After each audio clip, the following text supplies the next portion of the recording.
wa ala alihi wa sahbihi al-mayamin al-muntajabin. Jemaah sekalian, saya berbahagia, kita bersyukur bersua kembali dalam keadaan sehat walafiat. Kita teruskan pembahasan kita seputar mula sadrah. Mari kita masuk ke screen.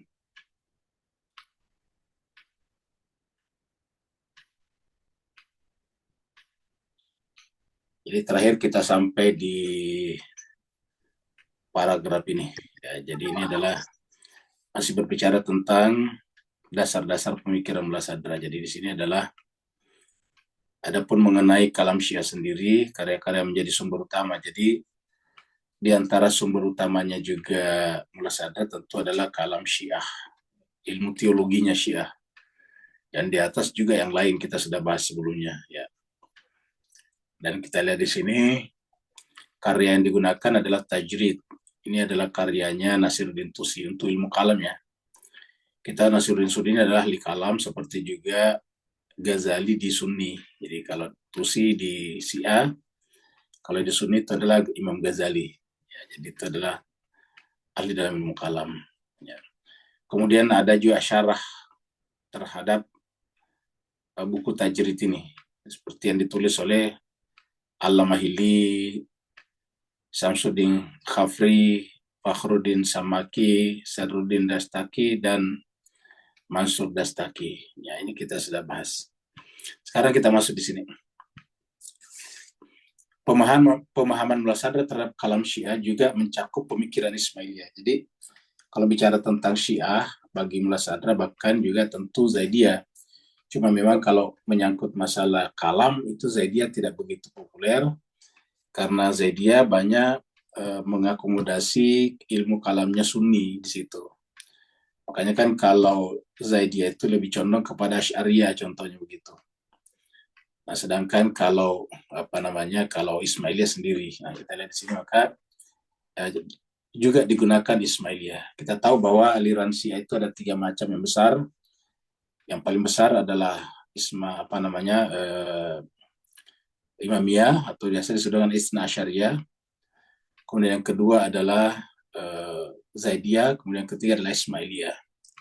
Kalau Zaidiyah biasanya banyak di Yaman, Ismailiyah ini ada di Mesir, juga sebagian di Pakistan, di beberapa tempat di timur di Asia Barat juga ada. Kita tahu bahwa tidak sedikit ilmuwan terdahulu yang kita kenal itu adalah Syiah Ismailiyah. Ada yang mengatakan bahwa Ibnu Sina itu adalah Ismailiyah, ya, Ibnu Sina, yang terkenal dengan filsafat peripatetiknya. Jadi pemahaman mula sadrah terhadap kalam Syiah juga mencakup pemikiran Ismailiyah. Salah satu cabang dari Syiah yang kalam dan salah satu yang kalamnya dan salah satu bentuk khusus filsafat telah berkembang sejak awal sejarah Islam. Jadi kalamnya dan filsafatnya juga sudah berkembang sejak awal Islam, yaitu Ismailiyah. Ya, kita tahu seperti tadi kita bicara Ibnu Sina, sebagian besar orang menganggap Ibnu Sina itu adalah Ismailiyah. Di antara para pemikir Ismailiyah yang mempengaruhi mula sadrah secara khusus adalah Hamiduddin Kirmani. Hamiduddin Kirmani ini penulis, karya yang terkenal adalah Rahat al-Aqal. Ya, Rahal al-Aqal. Rahat itu kan istirahat, ya. Al-Aqal, akal. Serta rasailnya Ikhwan As-Safa. Ikhwan As-Safa.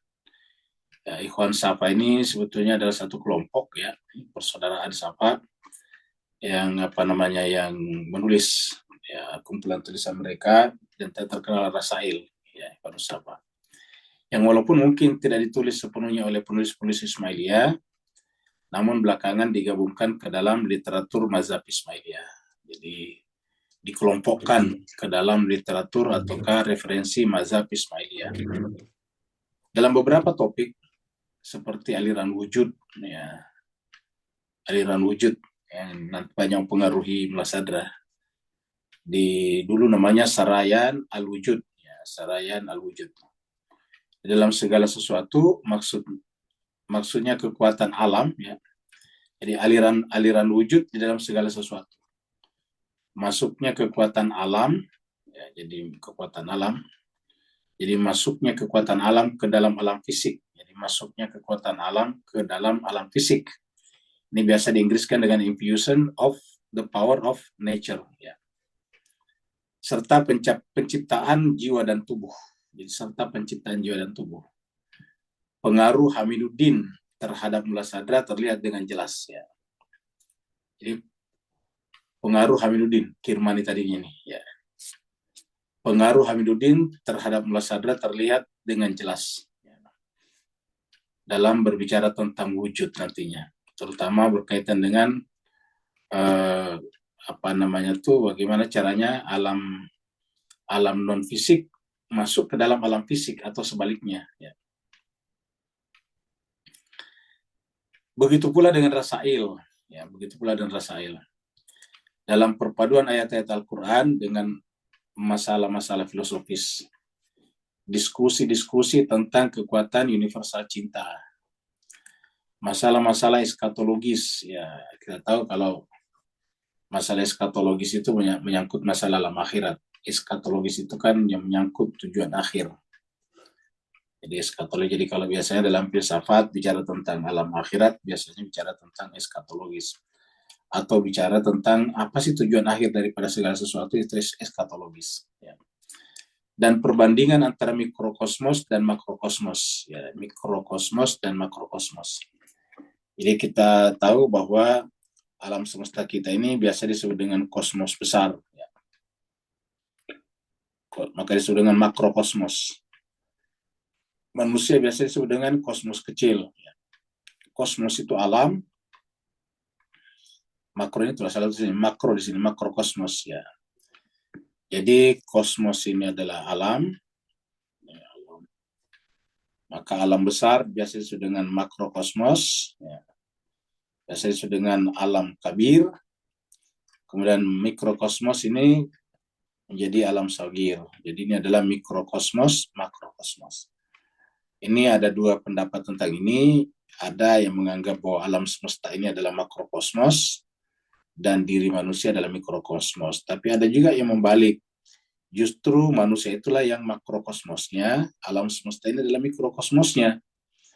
Berdasarkan sebuah hadis yang mengatakan bahwa alam semesta tidak bisa ditampung oleh Allah. Ya, jadi alam semesta itu tidak mungkin ditampung oleh Allah. Sedangkan yang bisa menampung Allah itu adalah jiwa manusia. Jadi yang bisa menampung Allah itu adalah jiwa manusia. Alam semesta tidak. Makanya kalau jiwa manusia bisa menampung Allah, berarti dia disebut dengan makrokosmos. Sedangkan alam semesta karena tidak mampu menampung Allah, maka disebut dengan mikrokosmos. Ini perumpamaan ini kita ambil dari surat 33 ayat terakhir itu. Ketika Allah menawarkan kepada langit, kepada gunung, kepada bumi, dan semuanya menolak. Nah, itu artinya bahwa Tuhan berkata dalam sebuah diskusi bahwa alam semestaku tidak mampu menampung aku. Yang bisa menampung aku adalah jiwa manusia. Tadi ditawarkanlah, amanat itu ditawarkan kepada langit, kepada gunung-gunung, kepada bumi, tapi semuanya menolak. Yang menerimanya adalah manusia. Nah, itu maka disebut manusia itu sebetulnya makrokosmos. Ya. Yang terangkai secara paralel. Kesemuanya dapat ditemukan dalam karya-karya Mullah Sadra. Jadi semuanya tertampung di dalam Mullah Sadra. Ya. Beralih ke ajaran-ajaran esoteris. Jadi kita ulangi lagi kembali. Kalau esoteris itu adalah ajaran rohani ya. Jiwa manusia. Ajaran batin. Ya, jadi esoteris itu adalah batin. Lawannya adalah eksoteris. Ya, jadi kalau berkaitan dengan zohir namanya eksoteris, berkaitan dengan batin namanya esoteris. Jadi beralih ke ajaran-ajaran esoteris dari Islam yang terdapat dalam tasawuf. Jadi makanya biasanya kalau esoteris dikaitkan dengan tasawuf, irfan, karena itu menyangkut masalah-masalah jiwa manusia. Sedangkan kalau eksoteris biasanya menyangkut masalah-masalah syariat, fikih, dan sebagainya. Usul fikih itu adalah eksoteris. Karena menyangkut masalah-masalah yang kelihatan, misalnya fikih, tentang wudhu misalnya, itu kan adalah eksoteris. Menyangkut yang nampak. Jadi beralih ke ajaran-ajaran esoteris dari Islam yang terdapat dalam tasawuf, siapapun akan kaget ketika melihat kedekatan Mullah Sadra dengan semua aliran utama tasawuf. Jadi Mullah Sadra tidak memilih kasih terhadap tasawuf. Mana saja dibaca, semuanya dibaca, ya, mana-mana dibaca. Jadi siapapun akan kaget ketika melihat kedekatan Mullah Sadra dengan semua aliran tasawuf. Ya. Jadi Mullah Sadra menganggap semua aliran tasawuf itu punya khasanahnya masing-masing. Dan karenanya ada sesuatu yang bisa kita ambil dari sana untuk mengenrich, memperkaya khasanah pengetahuan pribadi kita. Ya. Makanya mempelajari tasawuf itu bagus. Jadi inilah Mullah Sadra lengkap ya. Mullah Sadra itu esoteris. Jadi Mullah Sadra, dia adalah seorang ulama, tentu dia adalah sangat eksoteris. Tapi pada saat yang sama dia adalah seorang filosof, dan sekaligus dia adalah seorang ahli tasawuf atau irfan. Jadi boleh dikata Mullah Sadra ini mewakili semua keahlian. Ya. Ahli zohir, ahli batin, eksoteris dan esoteris. Dan saya kira itu juga terjadi pada nabi-nabi. Nabi-nabi itu adalah esoteris. Jadi kalau ada yang mengatakan bahwa sholat itu hanya untuk orang yang belum sampai kepada batinnya sholat, sehingga orang yang sudah sampai kepada batinnya sholat tidak perlu sholat secara zahiriyah lagi, itu jelas salah, keliru. Kenapa? Karena Nabi saja yang merupakan puncak dari seluruh kesempurnaan manusia, itu tetap sholat, tetap berpuasa. Artinya semua amalan-amalan zahir dilakukan oleh Nabi, bahkan lebih ketat lagi melakukannya. Puasa, sunnah mereka lakukan, Nabi lakukan. Salat tengah malam sampai bengkak-bengkak betisnya. Jadi seperti itu. Karya-karya Mullah Sadra sangat dipenuhi oleh tradisi sufi. Jadi karya-karya Mullah Sadra sangat dipenuhi oleh tradisi sufi ini. Ini adalah tradisi sufi di sini. Jadi karya-karya Mullah Sadra sangat dipengaruhi oleh tradisi sufi. Tradisi sufi artinya amalan-amalan sufi. Ya, sejauh yang bisa dibayangkan, baik secara horizontal dan secara historis melalui pengetahuannya terhadap karya-karya sufi awal, maupun secara vertikal melalui keterhubungannya dengan kebenaran al-hakikah, yang merupakan sumber abadi dari semua tasawuf. Jadi secara horizontal di sini berkaitan dengan masalah-masalah kemanusiaan. Horizontal itu hubungan antar sesama, antar manusia, antar alam, akhlak di situ. Sedangkan vertikal adalah berkaitan dengan hubungan dengan puncak kebenaran, hakikatnya sini, yang merupakan sumber abadi dari semua tasawuf. Jadi yang merupakan sumber abadi dari semua tasawuf. Mullah Sadra mengetahui hampir semua jenis literatur sufi. Jadi kita ini membaca satu saja belum ya. Sedangkan Mullah Sadra itu mengetahui hampir semua jenis literatur sufi. Literatur artinya buku-buku. Ya. Jadi Mullah Sadra mengetahui hampir semua literatur. Mengetahui hampir semua jenis literatur sufi. Jadi kita bisa bayangkan Mullah Sadra ini adalah pembelajar yang luar biasa. Ya, jadi pembelajar. Secara keadaan ya, secara ekonomi, kalau Mullah Sadra mau hidup bersenang-senang sebetulnya bisa. Karena Mullah Sadra ini sebetulnya adalah anak pejabat. Ya, dia adalah pejabat di Persia pada saat itu, di Iran pada saat itu. Ya, dia anak pejabat. Itulah sebabnya karena dia anak pejabat, justru posisi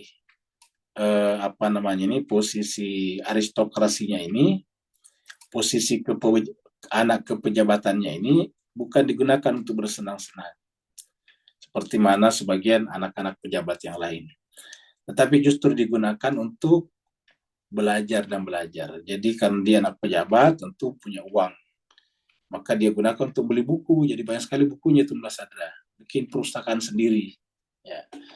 Kemudian dia gunakan untuk belajar, cari guru-guru. Nah, seperti itu. Bahkan tidak sedikit yang menjadi guru privatnya. Nah, itu digunakan Mullah Sadra seperti itu. Satu yang kedua, Mullah Sadra kita pernah bahas di awal, itu anak tunggal. Ya, jadi artinya biasa anak tunggal itu kan dimanja ya. Tapi Mullah Sadra itu tidak memanfaatkan posisinya sebagai anak tunggal untuk berharap manjaan dari orang tuanya, tapi justru memanfaatkan itu untuk belajar dan terus belajar, sehingga kita bisa lihat di sini, bahkan literatur sufi pun hampir semua jenisnya dia ketahui. Dia sering mengutip teks-teks sufi, dia sering mengutip teks-teks sufi awal.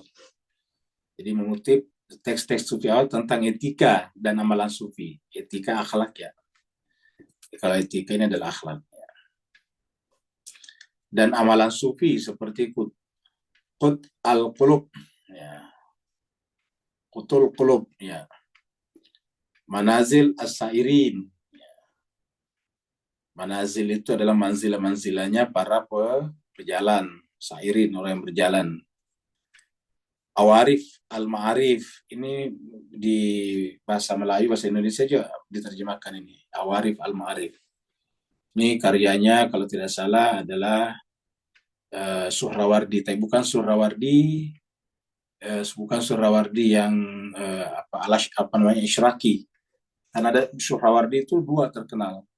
Satu Suhrawardi Isyraki, satu lagi Suhrawardi Sufi besar. Itu Suhrawardi juga. Itu bukunya ini kalau tidak salah Awarif al-Ma'arif ya.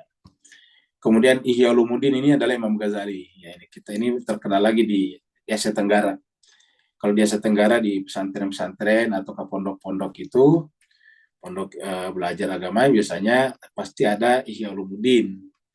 Karena ini rata-rata para ulama, para kiai, para buya itu biasanya menjadikan ini sebagai kajian-kajian untuk masalah-masalah ilmu kalam dan juga ilmu-ilmu tasawuf. Jadi Ihya Ulumuddin. Ini Ihya Ulumuddin ini ada 40 bab pembahasan ya. 40 jilid, 40 tapi kemudian ada yang menyingkatnya. Jadi 40, jadi pembahasan utama itu ada 40. Jadi Ihya Ulumuddin ya. Yang pengaruhnya terhadap mula sadar terlihat sangat menonjol. Jadi kita lihat Ihya Ulumuddin ini kan adalah merupakan buku sunni ya, tapi tidak mempengaruhi mula sadar. Artinya mula sadar itu bisa dengan nyaman, tidak terganggu dengan mazhabnya seseorang. Dia bisa menimba pengetahuan dari manapun juga. Ya, Ihya Ulumuddin. Padahal aslinya penulis Ihya Ulumuddin Imam Ghazali itu sedikit agak anti filsafat. Dia anti filsafat. Ya, kita tahu bahwa Ihya Ulumuddin itu atau kayak Imam Ghazali itu yang menyerang secara sengit, secara keras filsafat peripatetis ya, yang tokoh utamanya adalah Ibnu Sina. Maka menulis buku tentang itu, bukunya sangat terkenal, namanya Tahafut al-Falasifah. Ya, ini Tahafut al-Falasifah. Ya, nanti kemudian dijawab oleh filosof yang datang belakangan namanya Ibnu Rushd, filosof yang lahir dari Andalusia, dengan judul ditambah Tahafut al-Falasifah. Sesatnya orang-orang menyesatkan filsafat. Nah itu sampai sengitnya. Tetapi walaupun Ihya Ulumuddin atau Imam Ghazali itu adalah anti filsafat dan pendekatannya mula sadar sangat filosofis, itu tidak mempengaruhi hatinya untuk belajar, untuk membaca buku itu. Jadi dikatakan bahwa ini sangat mempengaruhi mula sadar. Jadi ya sering mengutip teks-teks sufi yang ada di buku-buku ini, termasuk buku Ihya Ulumuddin. Ya. Makanya mengatakan Awarif al-Ma'arif ini sunni juga punya ini. Ya. Yang pengaruhnya terhadap mula sadar terlihat sangat menonjol. Jadi pengaruhnya terhadap mula sadar sangat menonjol ini ya. Ya, jadi sangat menonjol. Ini dia. Termasuk Ihya Ulumuddin di sini. Nah, kalau jemaah sekalian, kalau ingin baca buku itu, ini ada di sini ya.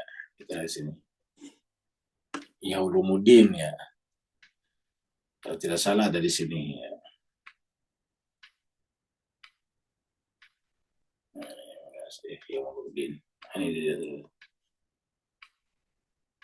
Ini adalah nih Tahafut al-Falasifah ini adalah Imam Ghazali ini. Ya, ini dia tadi yang kita bicarakan. Kerancuan filsafat Tahafut al-Falasifah Imam Ghazali ini sudah ada bukunya juga ya. Ini sejak kapan diterbitkan ini ya? Ini sejak tahun 2015. Jadi cetakan pertama 2015 ya. Jadi ini sejak 2015 sudah diterjemahkan ke dalam bahasa Indonesia. Ini ada bukunya ya. Tahafut al-Falasifah. Jadi ini ya bukunya. Kemudian ada lagi juga ya, ya apalagi tadi Ihya Ulumuddin juga ada di sini nih. Ya, kalau tidak salah ya. Ihya Ulumuddin. Iya ini dia. Cuma ini ringkasannya. Ihya Ulumuddin ya. Ini dia. Ini adalah kalau kita lihat di sini. Nah, ini dia bukunya Ihya Ulumuddin ya. Ini di Play Store. Jadi Play Store kalau bahasa Arab tentu ada lebih lengkap lagi yang lengkap. Ini kan singkat ringkasan nih ya. Ringkasan Ihya Ulumuddin ini yang berbahasa Melayu bahasa Indonesia ya. Ini coba kita lihat. Ini ada namanya pembahasan 40 pembahasan ini. Pembahasan pertama ini ilmu dan belajar. Jadi mulai dari yang pertama ya. Pembahasan pertama ilmu dan belajar. Ya, jadi bagaimana caranya memberikan motivasi agar belajar. Ya. Jadi yang pertama sekali adalah berbicara tentang keutamaan ilmu dan belajar. Jadi dapat kita bayangkan ini buku tasawuf, tapi bagian pertamanya, pembahasan pertamanya adalah tentang pentingnya ilmu dan belajar. Ya, jadi itu luar biasa. Yang pertama ilmu dan belajar, bukan sholat, bukan puasa. Tapi pembahasan pertamanya adalah ilmu dan belajar. Kan jarang ini. Inilah menurut saya menyebabkan Mulla menghormati Imam Ghazali di sini. Karena misalnya kan kalau di Sunni itu kan biasanya ya sholat, puasa sunat kan begitu. Tapi ini adalah Imam Ghazali, pembahasan pertamanya adalah pentingnya ilmu dan belajar, yaitu keutamaan ilmu dan belajar. Nah, karena berkaitan dengan pembahasan ilmu dan belajar, di sini nanti ada adab guru dan murid. Jadi di situ ada adab menjadi guru dan adab menjadi murid. Bicarakan di sini nih. Ya. Baru pembahasan kedua keyakinan. Jadi ilmu dulu baru keyakinan, iman. Ya. Nah di sini Jimas Cancer bahagia karena dia adalah Sunni, ini ada pembahasannya biografi Ahlus Sunnah wal Jamaah ini karena dia Sunni. Jadi sampai demikian kuatnya sampai ada biografi Ahlus Sunnah wal Jamaah di sini. Ya. Tetapi ini tidak menghalangi Mullah Sadra untuk mempelajarinya. Luar biasa kan? Ya. Jadi ini adalah versi Ahlus Sunnah wal Jamaah. Pembahasan ketiga baru kemudian rahasia bersuci. Nah, ini Mas ini. Jadi pertama belajar, ilmu dan belajar, kemudian keyakinan, kemudian rahasia bersuci. Ya. Kemudian yang keempat, pembahasan keempat ini 40 pembahasan. Rahasia seputar salat. Ini mirip yang kita bahas juga dari Imam Khomeini, rahasia seputar salat. Ya. Kemudian rahasia seputar zakat. Ini kelima. Keenam, rahasia seputar puasa. Ini keenam. Ini baru apa namanya? Baru yang rukun-rukun Islam di sini. Ya, baru kemudian ketujuh rahasia seputar haji. Ini lengkap ya. Ya, seperti itu. Nah, jadi kemudian rahasia seputar baca Al-Quran. Baca Al-Quran. Kemudian ke-9 seputar zikir dan doa. Kemudian ke-10 seputar wirid. Ini maksudnya buku ke-10, jilid 10. Seputar wirid. Ya. Ke-9 seputar aktivitas keseharian. Seperti makan dan minum. Kemudian ke-12 seputar pernikahan. Jadi lengkap sekali ya. Pembahasan ke-13 tuntunan bekerja. Sampai seperti itu. Seputar tuntunan bekerja dan mencari kehidupan. Ini kan jarang sekarang dibahas hal seperti ini. Imam Ghazali membahas itu, jadi lengkap sekali. Jadi ini adalah pembahasan ke-13 seputar tuntunan bekerja dan mencari penghidupan. Jadi artinya apa? Bekerja dan mencari penghidupan itu bagian dari pembahasan Ihya Ulumuddin. Jadi karenanya tidak bisa diremehkan. Ke-14 seputar halal dan haram. Ya, seperti itu. Pembahasan ke-15 seputar adab bersahabat, hubungan sosial. Kemudian ke-16 seputar masalah uzlah. Uzlah itu berapa namanya kalau bahasa kita, bahasa mirip dengan bahasa Inggris apa ya? Menyepi. Uzlah itu adalah menyepi ataukah retreat ya, retreat kalau di Kristen namanya retreat. Saudara-saudara kita di Nasrani menggunakan kata retreat ya. Itu adalah uzlah ya, berhalwat atau semedi ya, bersemedi kalau bahasa Melayu semedi. Kemudian yang ke-17 seputar bepergian. Ya, traveling, sampai traveling dibahas ya. Ke-18 seputar alat musik. Sampai musik dibahas dan nyanyian. Luar biasa kan? seputar alat musik dan nyanyian. Ya. Kemudian ke-19 amar ma'ruf nahi mungkar. Ya. Ke-20 seputar adab dan akhlak kenabian. Ya. Akhlak. Ke-21 seputar keajaiban hati. Jadi, masalah hati khusus apa? Tentang perkara hati di situ. Khusus apa itu hatinya. Kemudian pembahasan ke-22, ya, ini kita lihat seputar masalah melatih jiwa ya. Kemudian pembahasan ke-23 seputar meredam syahwat perut dan kemaluan ya. Kemudian pembahasan ke-24 seputar bahaya lidah, sampai bahaya lidah bicara ini lisan ya. Pembahasan ke-25 seputar bahaya marah, iri hati dan dengki ya. Pembahasan ke-26 seputar pandangan terhadap dunia ya. Pembahasan ke-27 seputar cinta harta dan sikap kikir ya. Pembahasan ke-28 seputar mencintai kedudukan dan sifat ria, cinta pangkat dan jabatan dan sifat ria. Pembahasan ke-29 seputar sikap sombong dan ujub, ya. Pembahasan ke-30 pembahasan ke berapa ini? Ke-30 ya. Tercelanya sifat mudah terperdaya. Jadi orang mudah terperdaya juga tercela. Kan ada orang mudah terperdaya, mudah kena tipu, mudah macam-macam. Jadi kita tidak boleh seperti itu. Seputar tercelanya sifat. Jadi tercelah itu sifat mudah terperdaya itu tercelah, kata Imam Ghazali. Ini dibahas khusus dalam pembahasan ke-30. Pembahasan ke-31 seputar taubat. Pembahasan ke-32 seputar sabar dan syukur. Pembahasan ke-33 seputar harapan dan rasa takut. Ya, raja dan khauf ini. Ya. Harapan dan rasa takut itu raja dan khauf. Kemudian pembahasan ke-34 seputar kemiskinan dan sikap zuhud. Pembahasan ke-34 adalah seputar kemiskinan dan sikap zuhud. Ya. Zuhud. Zuhud itu humble ya. Kemudian pembahasan ke-35 seputar tauhid dan tawakal. Pembahasan ke-36 seputar cinta, rindu, dan ridho. Cinta, rindu, dan ridho ini 3 pembahasan yang dijadikan satu. Pembahasan 36. Pembahasan ke-37 seputar niat, ikhlas, dan kejujuran. Jadi ini satu kelompok ini niat. Ya, kalau niat berarti ikhlas juga kejujuran. Pembahasan ke-38 muraqabah dan muhasabah. Muraqabah.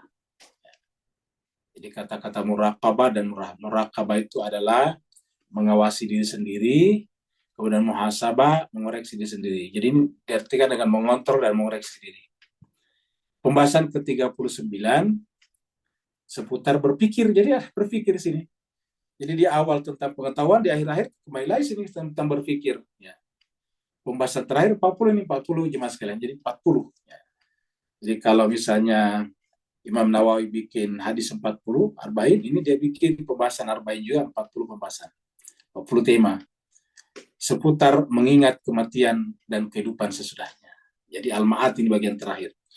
Nah, jadi jemaah sekalian kalau kita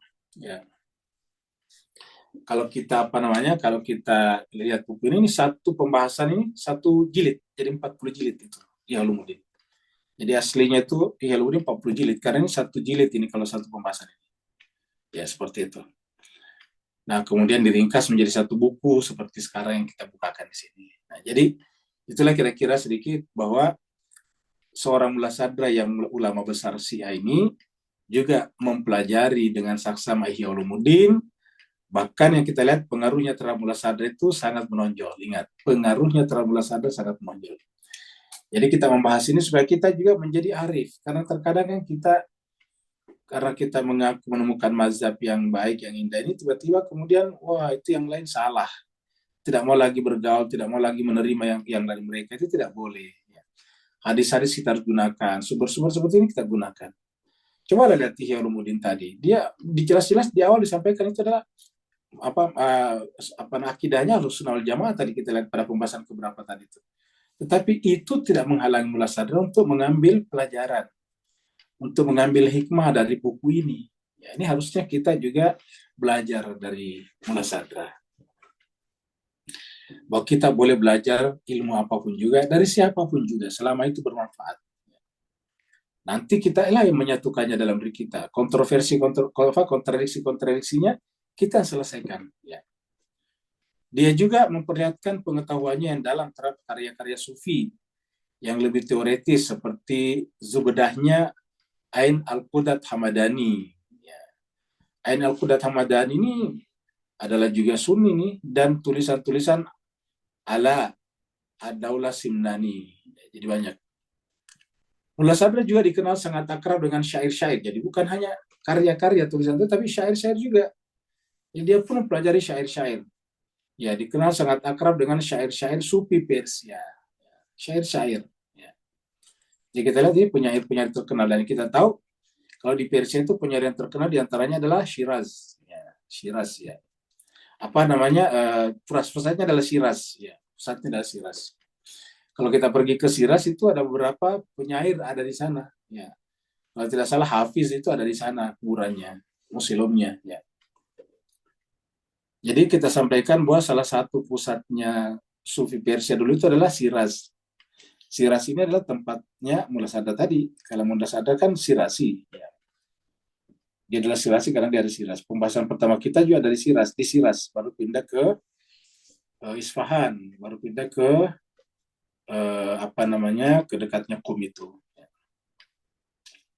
Namun di dalam dunia kebudayaan Persia adalah Masnawinya Maulana Jalaluddin Rumi yang paling sering dikutip oleh Mullah Sadra. Jadi ini yang paling sering dikutip adalah Masnawinya Jalaluddin Rumi. Ya, Masnawinya Maulana Jalaluddin Rumi yang paling sering dikutip oleh Mullah Sadra. Banyak syair Masnawi yang menghiasi tulisan-tulisannya. Dan dia sering merujuk kepada warisan kearifan yang tak pernah habis ini untuk memperlihatkan melalui sebuah syair yang indah. Beberapa argumen intelektual yang hendak dijelaskan melalui pembuktian logis. Ya, jadi kita lihat membaca syair-syair yang lain, membaca juga Masnawi, membaca juga ilmu-ilmu tasawuf dan irfan, terutama tasawuf ya. Kalau tasawuf itu kan versi Sunni. Kalau irfan biasanya lebih kepada dekat versi Asia. Kalau di Sunni itu jarang mengenal istilah irfan, kebanyakan adalah tasawuf. Ya. Nah, kemudian juga membaca syair-syair, terutama juga syairnya Jalaluddin Rumi. Ini. Masnawinya Maulana Jalaluddin Rumi. Banyak syair Masnawi yang menghiasi tulisan-tulisannya, dan dia sering merujuk kepada warisan kearifan yang tak pernah habis ini untuk memperlihatkan melalui sebuah syair yang indah. Beberapa argumen intelektual yang hendak dijelaskan melalui pembuktian logis. Dalam karakteristik spiritual Mullah Sadra, dua jenis tasawuf ya, yang bersumber dari Rumi dan Ibnu Arabi. Ya. Yang bersumber dari Rumi dan Ibnu Arabi. Ya. Jadi kita tahu Rumi adalah penyair, ya. Kemudian yang berkarakter spiritual paling kuat adalah juga Ibnu Arabi. Dan kita tahu walaupun Rumi itu sering dianggap sebagai Syiah, tetapi di kalangan Sunni dikenal Sunni. Ya. Jadi Rumi ini oleh Sunni dikenal sebagai Sunni. Sebenarnya Ibnu Arabi dikenal sebagai Sunni. Ya.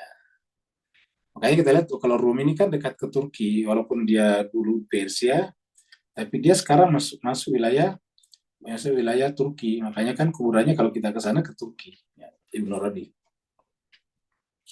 Serta pengikut keduanya bertemu. Dan tak dapat dipungkiri bahwa salah satu pengikut Mullah Sadra seabad setelahnya, yakni seabad setelahnya, ingat. Salah satu pengikut Mullah Sadra 100 tahun setelah Mullah Sadra. Ya, pengikut berarti kan membaca saja melalui buku. Ya. Yang sangat terkenal adalah Haji Mullah Hadi Sabsiwari. Ini termasuk pensyarah ini. Termasuk pensyarah buku Mullah Sadra. Ya. Bukan hanya Mullah Sadra, tapi juga mensyarah juga kitab Masnawi. Ya. Itu adalah Ibnu Arabi. Jadi, dan dia juga menulis sebuah syarah atas kitab Masnawi. Kendati pengaruh Rumi dan sufi-sufi lainnya terhadap Mullah Sadra ternilai signifikan, namun tasawuf Ibnu Arabi lah yang meninggalkan pengaruh paling mendalam terhadapnya. Jadi Kendati pengaruh Rumi dan sufi-sufi lainnya terhadap Mullah Sadra ternilai signifikan, namun tasawuf Ibnu Arabi lah yang meninggalkan pengaruh paling mendalam terhadapnya. Ibnu Arabi ingat, masa sebelumnya adalah Sunni. Ya, kalau tidak salah di sini juga ada Ibnu Arabi punya ya. Kita coba cari di sini ada nggak? Nah, kita coba Ibnu Arabi. Ini ada di Fususul Hikam ya ini. Ini adalah Fususul Hikam Ibnu Arabi ya. Nah, jadi ternyata ada nih Fususul Hikam ya. Ini adalah Ibnu Arabi ini. Nah, bisa kita baca di sini. Ini termasuk salah satu karya terkenal daripada Ibnu Arabi. Fususul Hikam ya. Ini ada juga terjemahnya dalam bahasa Indonesia. Satu saat nanti juga bisa kita baca juga ini ya. Ini terbitkan Oktober 2018 pertama kali ya. Dan sudah ada di Play Store. Maaf, Playbook. Ini Playbook ya, bukan Play Store, Playbook. Jadi sekarang sebetulnya enak sekali kalau kita mau rajin membaca, ada di Playbook. Dia tidak harus beli buku aslinya. Karena banyak buku-buku sudah ada. Dan ini enak dibuka-buka kayak gini nih. Jadi kita bisa baca-baca kayak buku beneran. Bahkan kalau Playbook ini bisa dibesarkan kayak gini. Coba ini. Kalau kita sudah agak-agak rabun matanya bisa digedein seperti ini. Ya, seperti itu. Jadi kalau buku biasa kan susah. Ya. Jadi bisa dibesarkan. Nah, jadi ternyata juga ada karya Ibnu Arabi di sana, Fususul Hikam ya. Nih, Fususul Hikam tadi nih ya. Mullah Sadra sering mengutip Fususul Hikam tadi yang ada bukunya di sana tadi. Cuma Futuhat Al-Makkiyah belum ada tadi kalau kita lihat ya. Futuhat Al-Makkiyah di sini belum ada ya. Karena Ibnu Arabi kita tulis tadi di sini cuma yang muncul baru satu ya. Jadi cuma ya.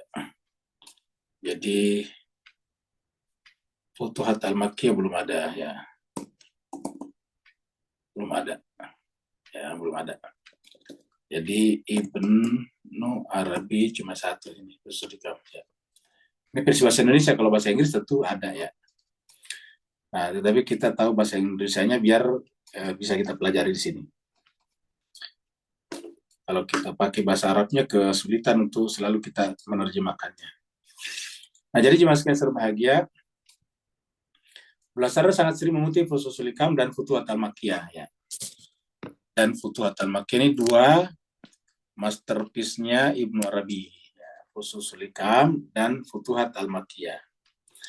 Khususnya dalam masalah-masalah eskatologi. Ya, eskatologi tadi masalah-masalah akhirat ya, eskatologi.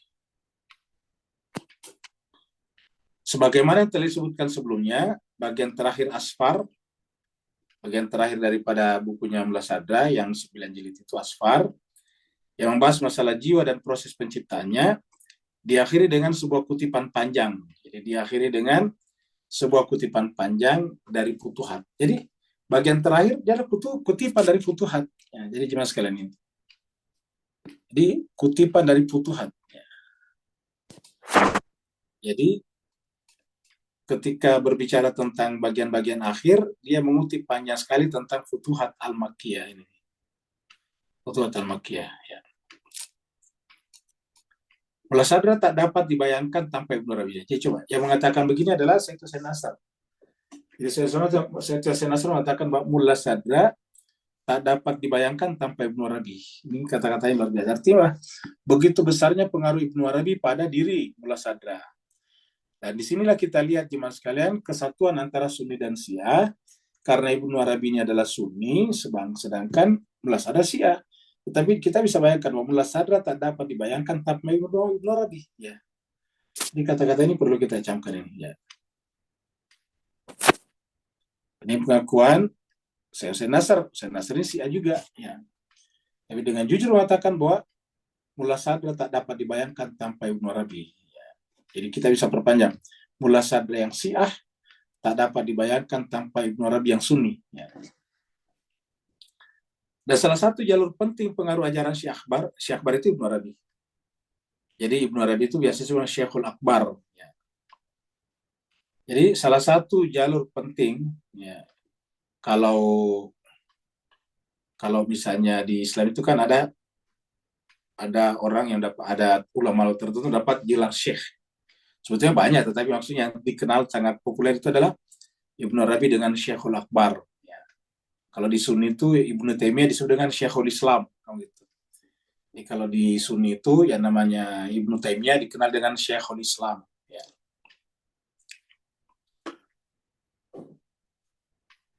Kalau Imam Ghazali biasanya disebut dengan Hujjatul Islam. Jadi Hujjatul Islam itu Imam Ghazali. Ya. Jadi salah satu jalur penting pengaruh ajaran Syekh Akbar haruslah dicari dalam ajaran Mullah Sadra. Jadi salah satu jalur penting pengaruh daripada Syekhul Akbar haruslah dicari dalam ajaran Mullah Sadra dan mazhab pemikirannya. Jadi kalau kita tahu itu Ibnu Arabi pengaruhnya kemana aja. Nah, salah satu jalurnya bisa dicari pada ajaran Mullah Sadra dan mazhab pemikiran Mullah Sadra. Nah, jadi ini mudah-mudahan memberikan kepada kita perspektif yang lebih luas supaya kita di akhir ini, di abad ini, di akhir zaman ini, ketika kita membutuhkan kerjasama yang sangat penting antara Sunni dan Syiah. Jadi sekarang masalah Sunni dan Syiah bukan untuk dibesar-besarkan perbedaannya, bukan untuk saling membusungkan dada, tetapi adalah untuk saling berkooperasi supaya bisa berkoeksistensi dengan baiknya. Jadi kita berharap bahwa di masa-masa mendatang Sunni dan Syiah itu bisa hidup berdampingan dengan baik tanpa harus ada praduga dan prasangka. Karena di dalam Al-Quran itu sebetulnya dicela orang yang suka membangga-banggakan apa yang ada dirinya. Jadi boleh saja kita benar, tapi kalau dibangga-banggakan menjadi tidak benar. Ingat. Contohnya iblis, saya dari api, kan benar. Ya kan begitu, saya dari api, benar. Adam dari tanah, kan benar. Faktanya begitu. Jin itu dari api, dan ada manusia itu kan dari tanah. Itu benar pernyataannya iblis. Di mana letak kesalahannya? Itu merasa bangga. Saya lebih baik dari dia. Kata-kata itu sebetulnya menyebabkan dia tercela. Jadi saya lebih baik dari dia. Faktanya memang dia dari api, faktanya juga Adam atau manusia dari tanah, tetapi yang menjadi masalah ketika dia menganggap saya dari api lebih baik daripada dia. Nah, disitulah. Dan ini terkadang tanpa kita rasakan ada pada diri kita masing-masing. Oleh sebab itulah Al-Quran sudah dari awal membentengi kita jangan sampai terjebak ke dalam kebanggaan-kebanggaan semu seperti itu. Ya, kita lihat misalnya di dalam surat ini. Ya.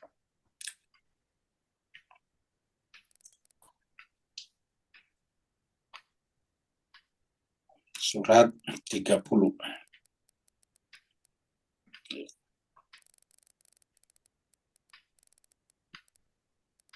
Ayat 3.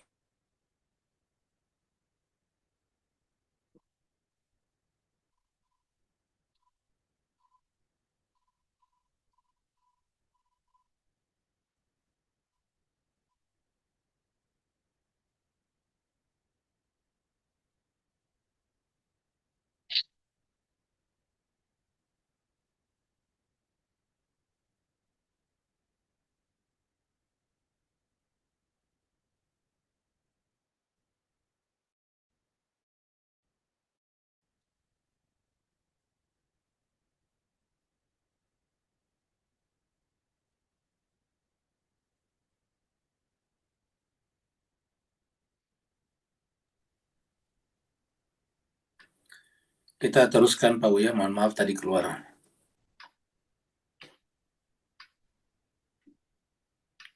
Nah, sekarang kita lihat di sini.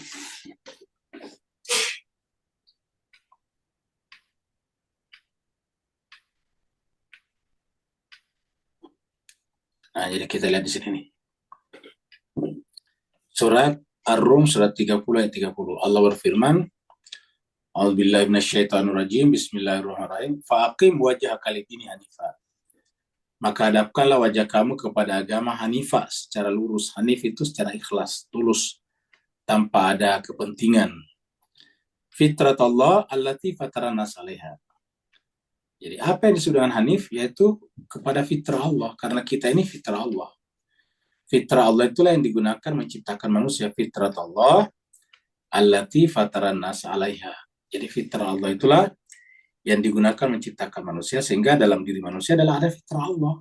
Apa artinya fitrah Allah? Pembahasan tadi malam di tadabbur itu adalah cermin. Jadi fitrah kita itu adalah cermin untuk melihat Allah.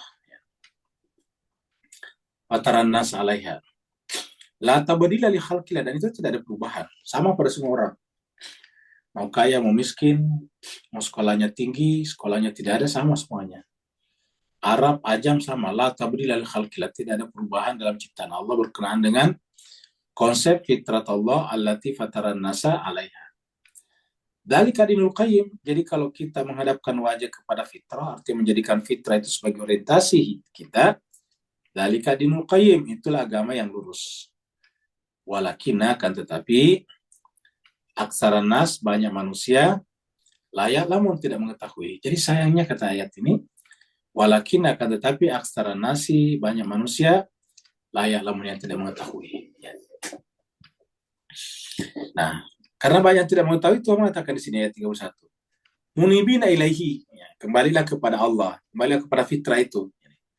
Kata kepadanya di sini bisa kita artikan kembalilah kepada fitrah itu. Munibina, bertaubatlah, kembalilah kepada fitrah kalian itu.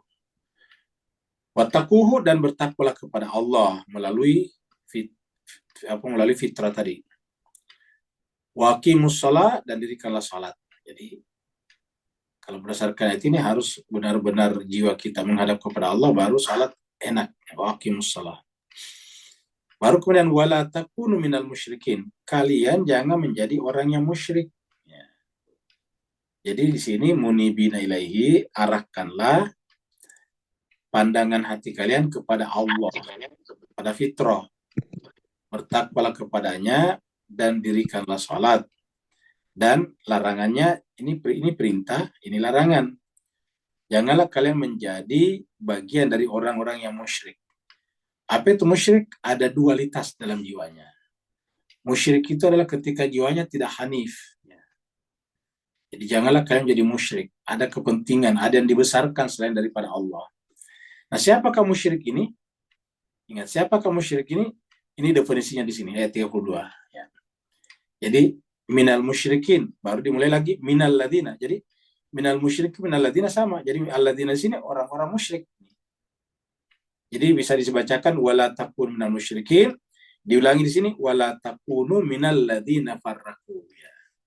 Jadi ulangi lagi wala takunu minal musyrikin, bisa kita sampaikan di sini wala takunu minal ladzina farraqu. Kalau kita hilangkan minnya di sini jadi musyrikin alladzina. Wala takunu minal musyrikin alladzina. Ya. Janganlah engkau menjadi orang musyrik, yaitu orang-orang yang.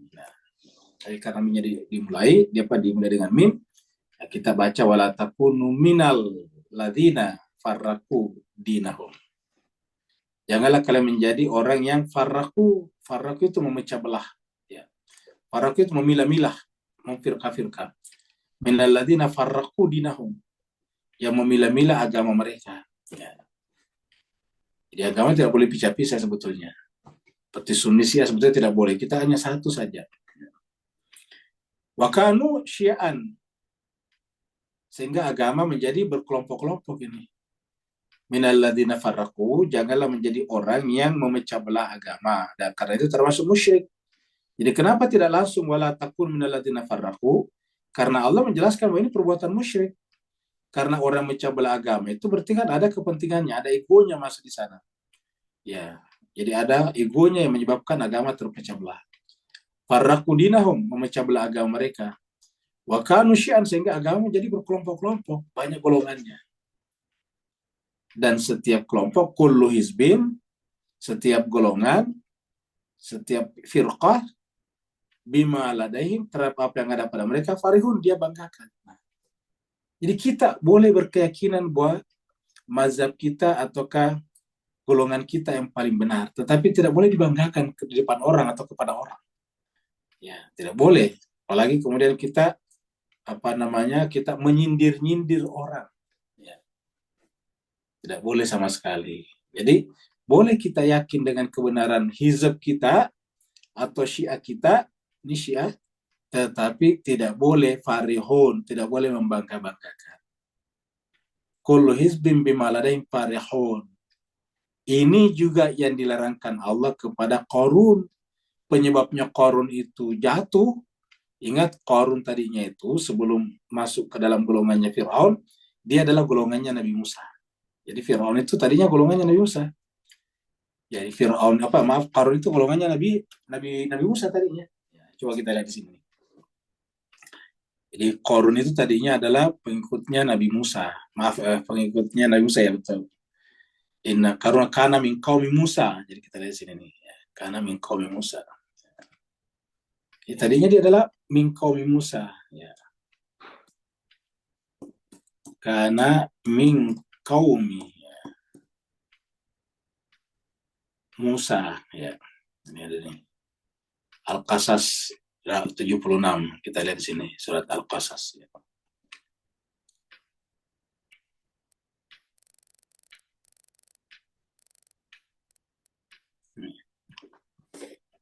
Inna Qarun itu tadinya karena adalah min qaumi Musa.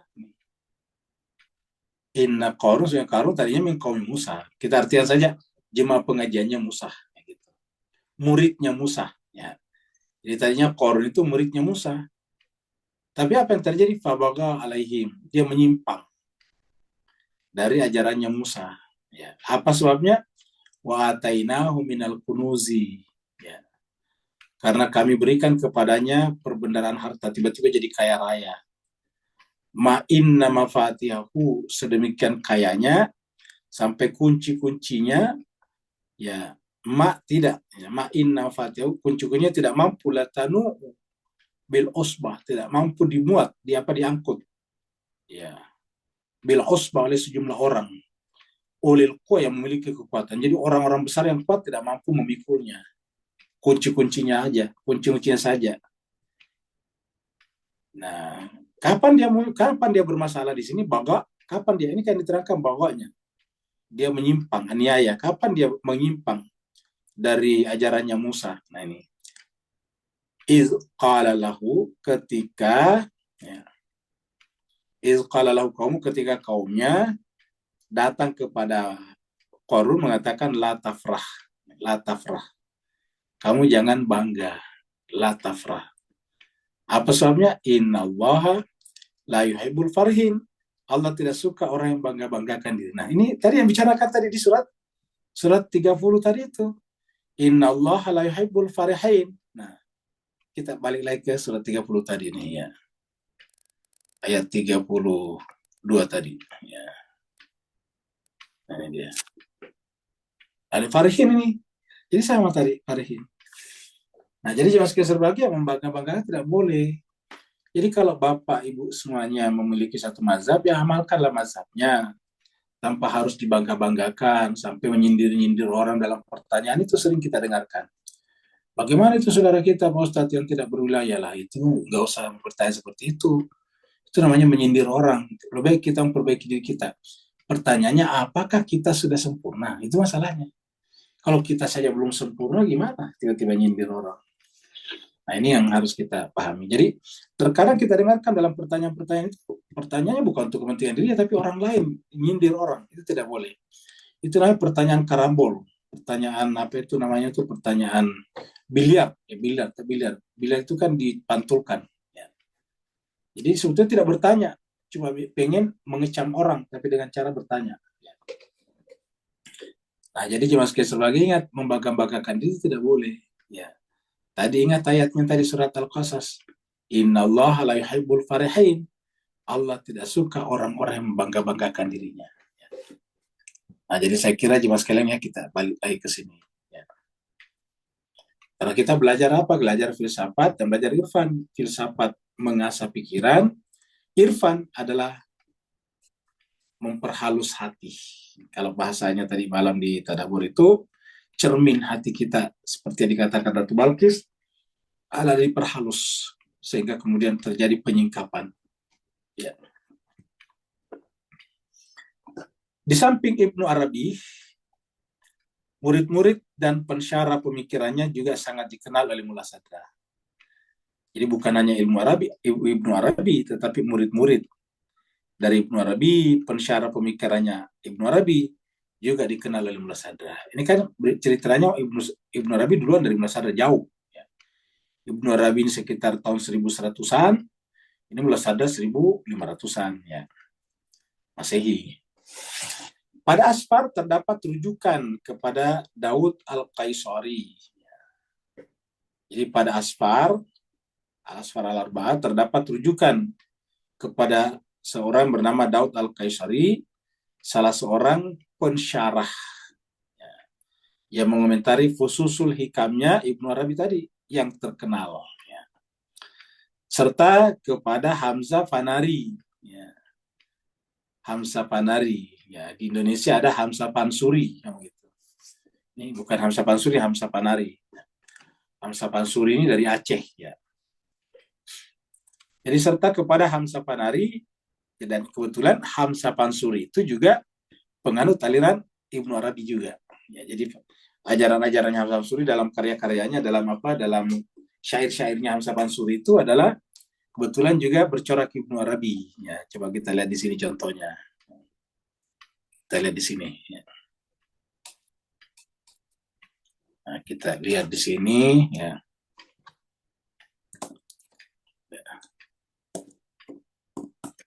Puisi Hamzah Pansuri ini. Di antara puisi-puisi Hamzah Pansuri sini. Kita lihat. Ada kita ambilkan ini satu. Oh, ini nggak jelas ya. Nah,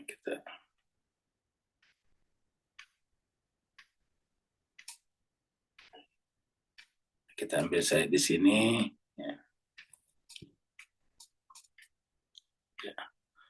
Hamzah, syair Hamzah Pansuri ini ada nih. Yang kita lihat ini. Jadi ini sangat dipengaruhi oleh Ibnu Arabi, Rumi, dan sebagainya. Syair si burung pingai. Ini Hamzah Pansuri terkenal di Malaysia juga, Singapura. Karena kan dulu Nusantara kan satu ya. Semuanya dikenal sebagai satu wilayah. Makanya dulu kalau di luar disebutnya dengan Nusantara saja. Kenapa? Karena dulu belum ada istilah Indonesia, Malaysia, Singapura ya. Hamzah sesat di dalam hutan. Pergi uzlah berbulan-bulan. Akan kiblatnya picek dan jawadan. Inilah lambat mendapat Tuhan. Unggas pingai bukannya balam, berbunyi siang dan malam. Katanya akan ahlul alam, katanya akal ahlul alam. Hamzah Pansuri sudahlah kalam. Tuhan hamba yang punya alam, timbullah Hamzah yang kalam. Iskinya jangan padam, supaya warid di laut dalam. Kata-kata dalam kan? Ya. Ini petikan syair Hamzah Pansuri lagi. Ini ya. Jadi ingat selalu yang disebut dirinya, jadi bukan orang lain. Hamzah Pansuri di negeri Melayu. Tempatnya kapur di dalam kayu. Ingat, Pansuri dari tanah Kampar. Kamper itu kan kayu ya.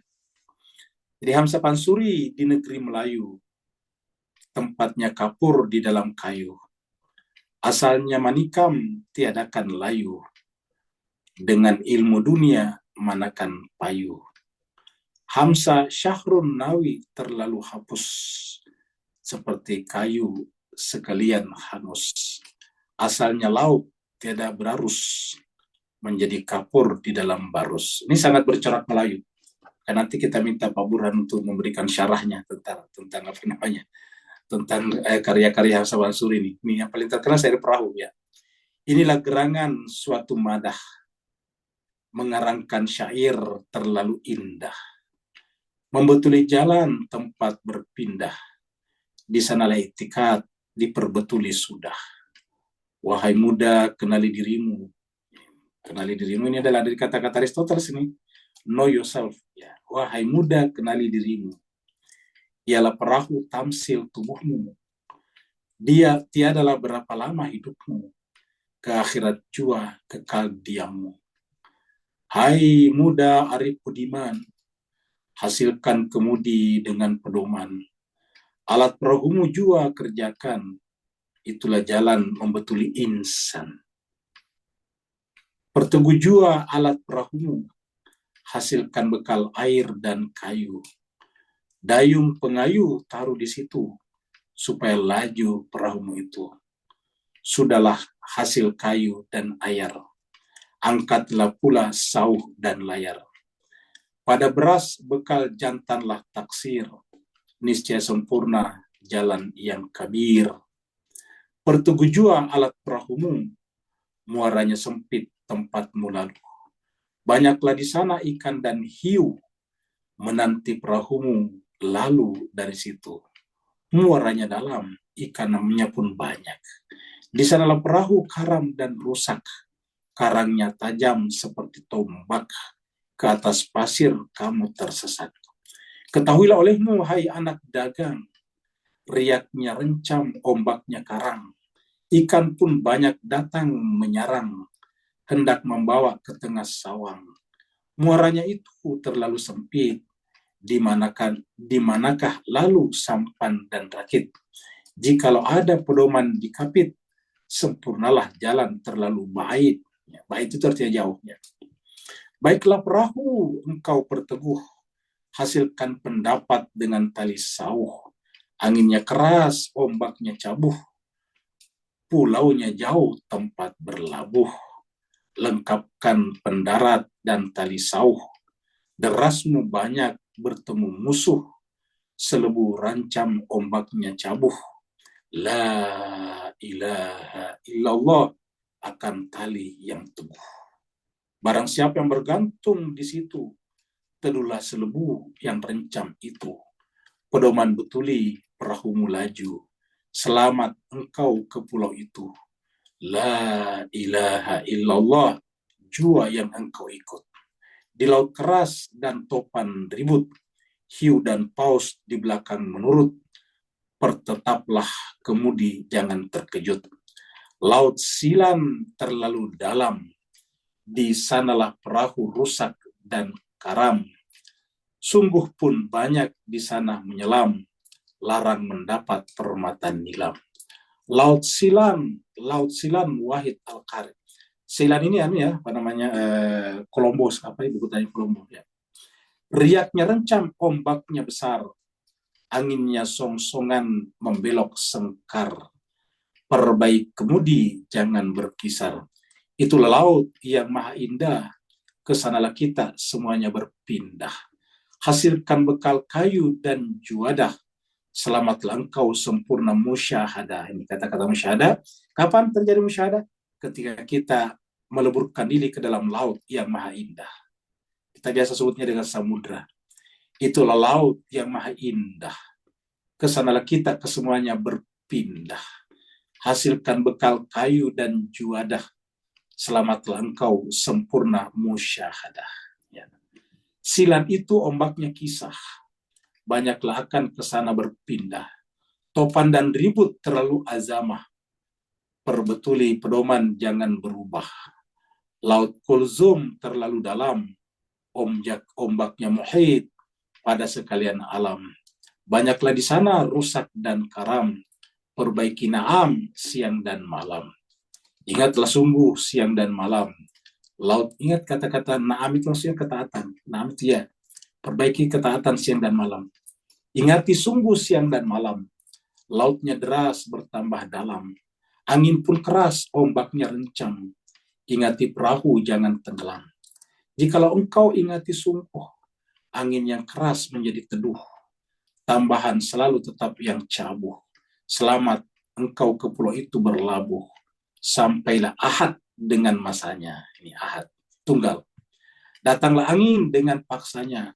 Belajar perahu, sidang budimannya. Berlayar itu dengan kelengkapannya. Berlayar itu artinya syair Rasulullah. Wujud Allah ini, ingat ini. Wujud Allah nama perahunya ini. Wujud Allah nama perahunya. Ilmu Allah akan dayungnya. Iman Allah nama kemudinya. Yakin akan Allah nama pawangnya. Taharat dan istinja nama lantainya. Kufur dan maksiat air ruangnya. Tawakul akan Allah juru batunya. Tauhid itu akan sauhnya. Salat akan Nabi. Salam maksudnya salawat. Ya. Salawat akan Nabi tali bubutannya. Istighfar Allah akan layarnya. Allahu Akbar nama anginnya. Subhanallah akan lajunya. Wallahu alam nama rantaunya. Iradat Allah nama bandarnya. Kudrat Allah nama labuhannya.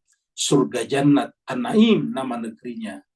Karangan ini sudah madah, mengarangkan syair tempat berpindah. Di dalam dunia janganlah tamah, tamah itu tamak ya. Di dalam kubur berkhalwat sudah, kenali dirimu di dalam kubur, badan seorang hanya tersungkur.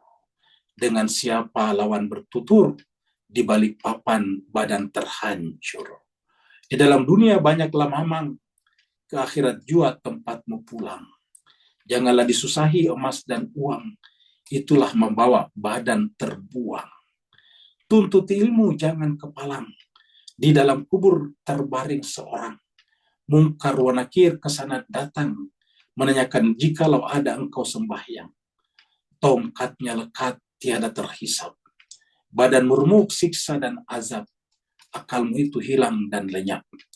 Tanpa ada tujuan yang tetap, mungkar wa nakir bukan kepalang, suaranya merdu bertambah garang, tongkatnya besar terlalu panjang, cabuknya banyak tiada terbilang.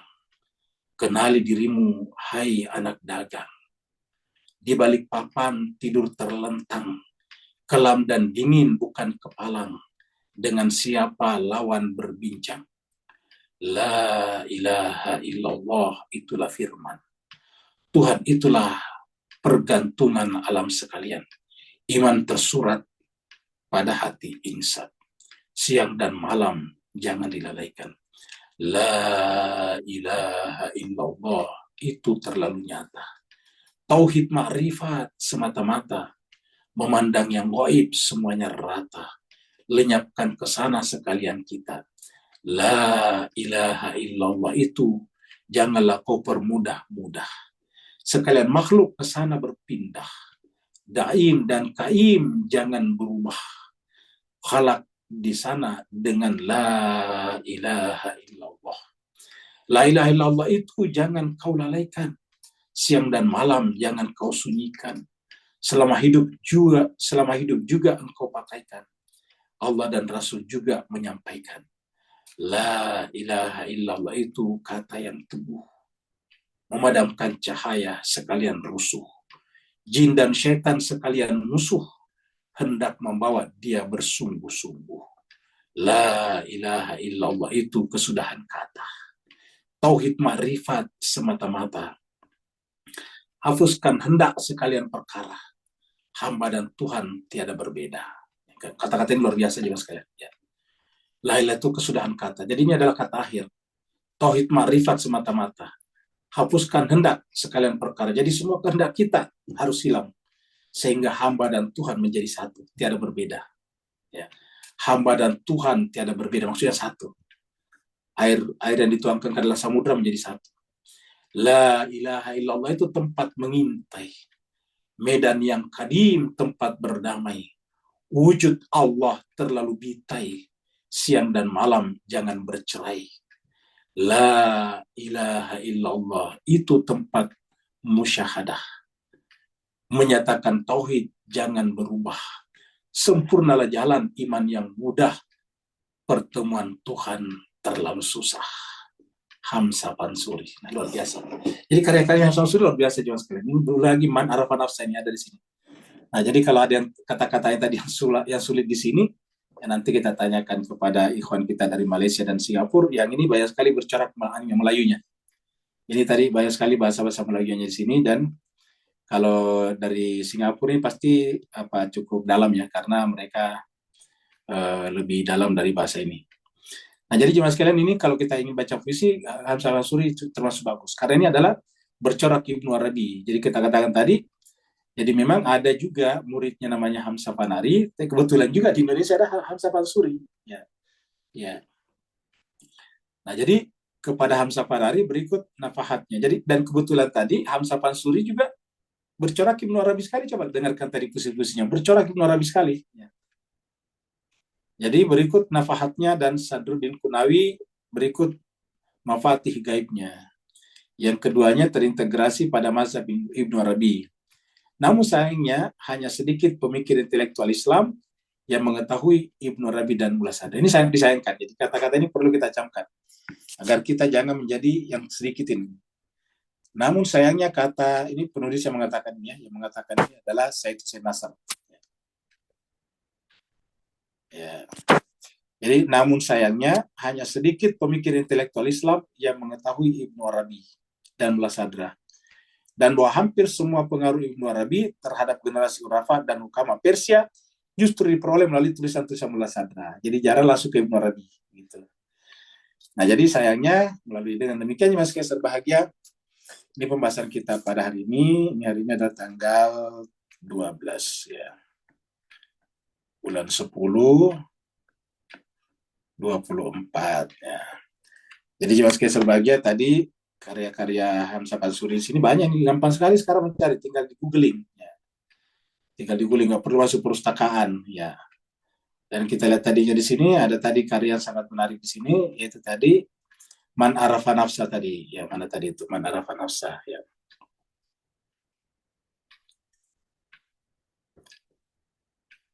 Ya, di bawah tadi di sini.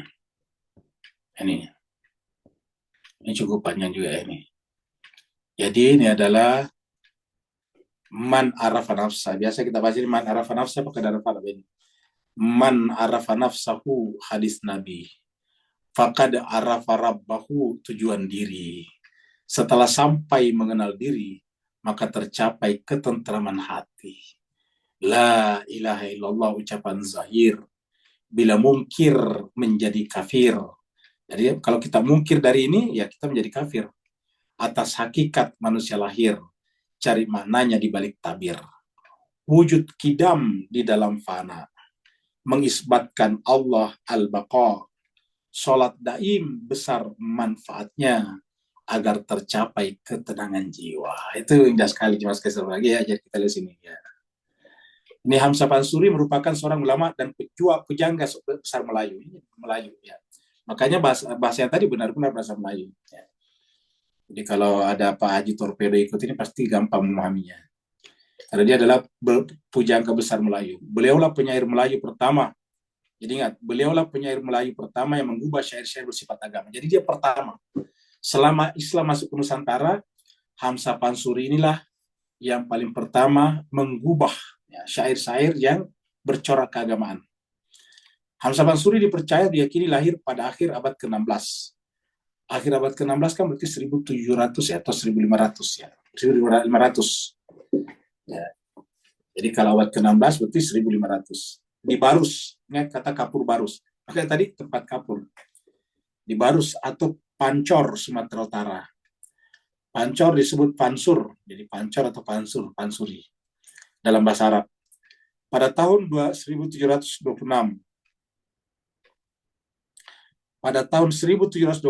Francois Valencin dalam bukunya Old and New, Ost-Indi, India Timur Lama dan Baru, pada bab mengenai Sumatera, menyebut Hamzah Pansuri sebagai seorang penyair yang dilahirkan di Pansur. Ia menghabiskan banyak waktunya dan menetap di Aceh.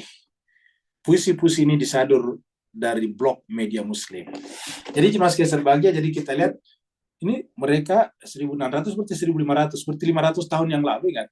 500 tahun yang lalu kita di Asia Tenggara sudah punya orang besar sebetulnya. Cuma sayangnya tidak berkembang sampai sekarang. Itu sayang, serius sayang.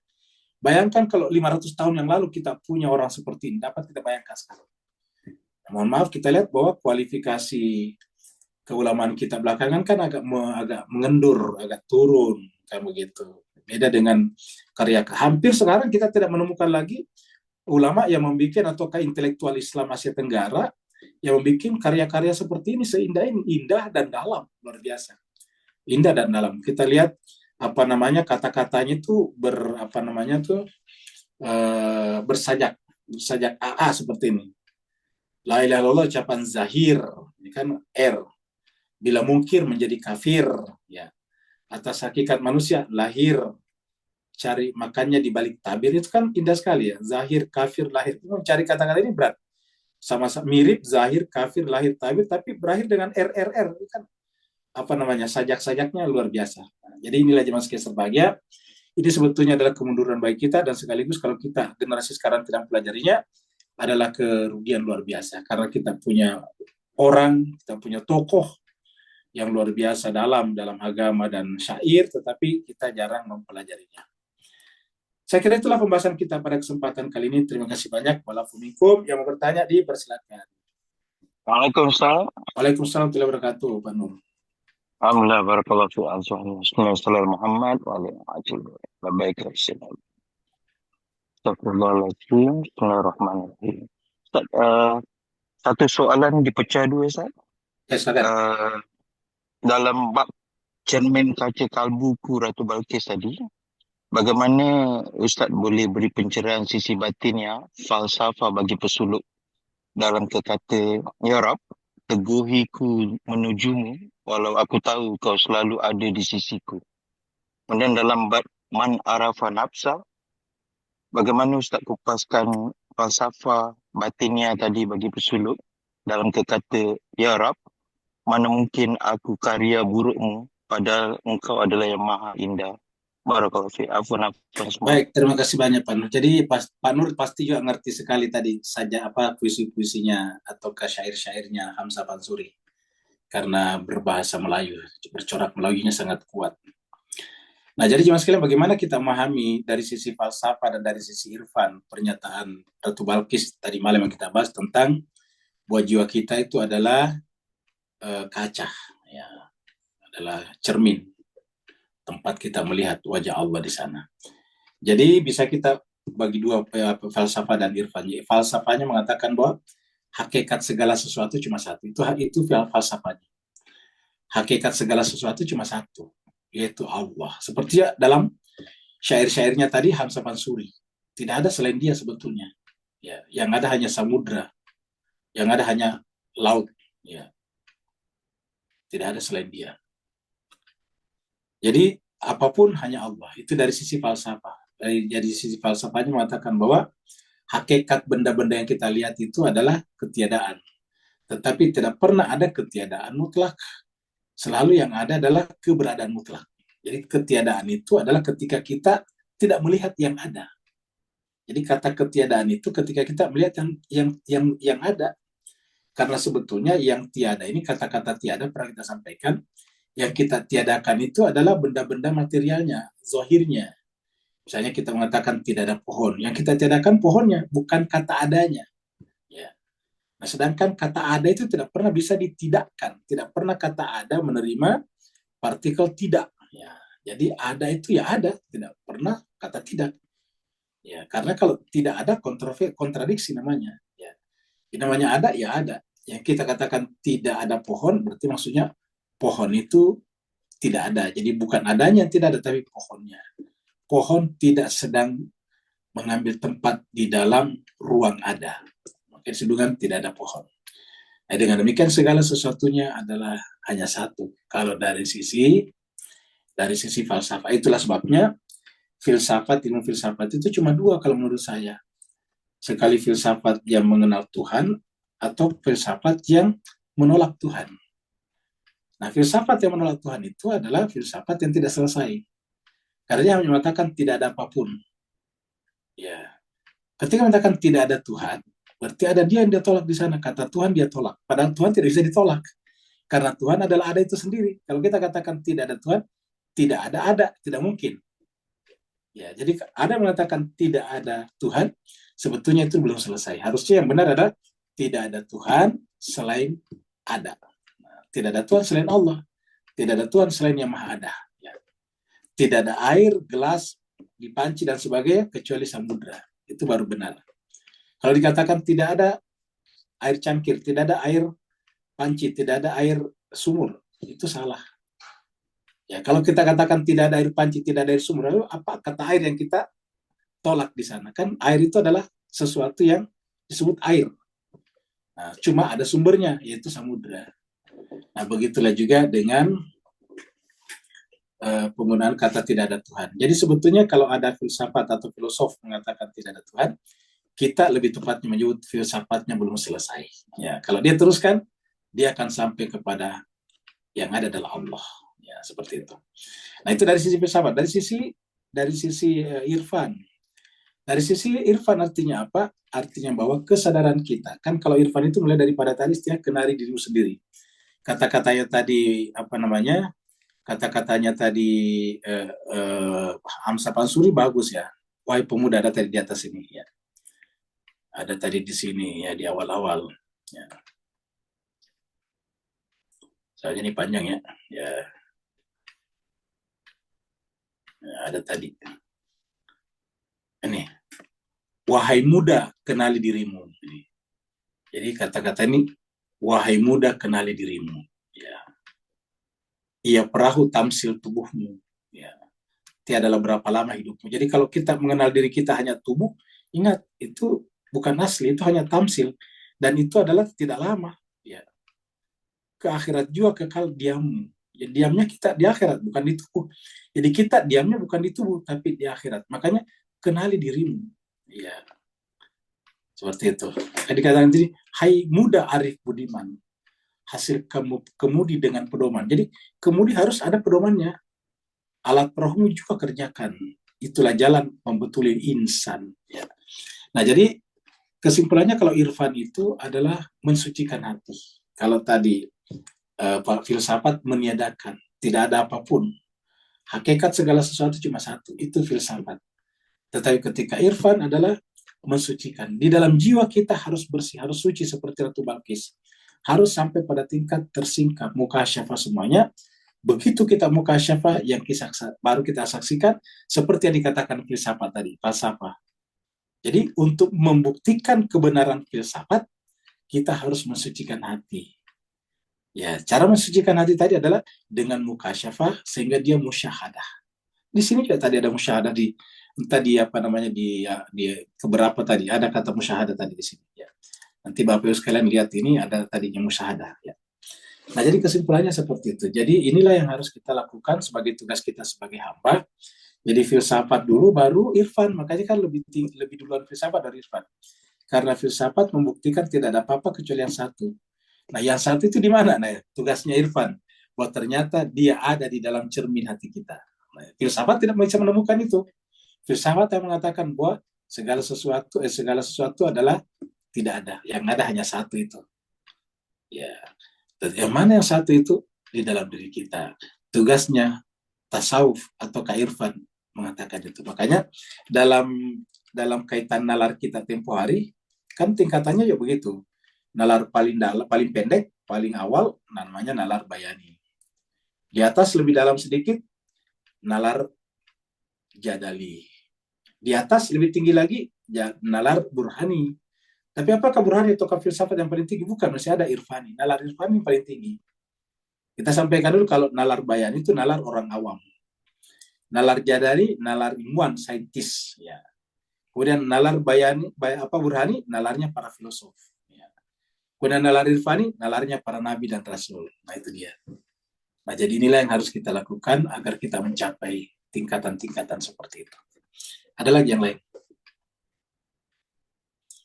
Kalau tidak ada, berarti kita berpisah sampai di sini. Terima kasih banyak Bapak Ibu sekalian. Mohon maaf atas segala kekurangan. Walafuminkum. Assalamualaikum warahmatullahi taala wabarakatuh. Waalaikumsalam warahmatullahi wabarakatuh. Syukran Ustaz. Afwan. Terima kasih Ustaz.